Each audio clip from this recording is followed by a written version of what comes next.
COVID, because of COVID, and we should always be aware, syempre, ang bawat bansa naman ay may mga protocols or rules and regulations, and we should always be aware, 'di ba? It's better to be aware as always.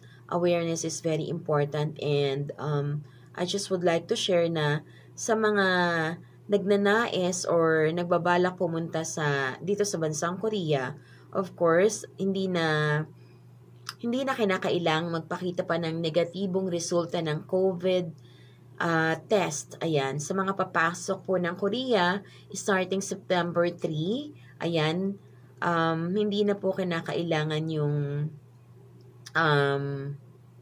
tinatawag na test. So, ano na lang ba yung kinakailangan? Yung official na anunsyo. Ayan, sinabi kasi ng official na naniniwala ang pamahalaan na hindi na ito yung pinaka-peak ng COVID na pandemic. So, kinakailangan na lang nasundin natin ang patakaran, yung 2 beses na lang na dapat magpa-test ang mga papasok na lokal at dayuhan sa Korea.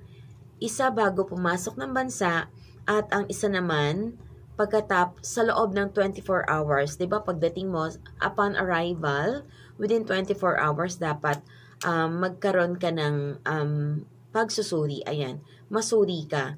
So this started from September 3. So ayan, so sana makapagbigay tulong po ito sa mga marami pang katanungan out there. At well, I do believe this is really very important, that we should always be aware, 'di ba? So again, for those who are entering Korea, no longer need to show negative COVID-19 result starting started month of September 3 from 12 a.m. according to a statement by second Vice Health Minister Mr. Lee Ki. So, ito yung protocol na ibinigay ni Mr. Lee. And however, a PCR test is still required within 24 hours upon entering the country. So, kinakailangan pa rin ng PCR test. Actually, dito, paglapag mo ng Korea, mismo sa airport, they will conduct this kind of PCR test. And the payment is like around 80,000 Korean won.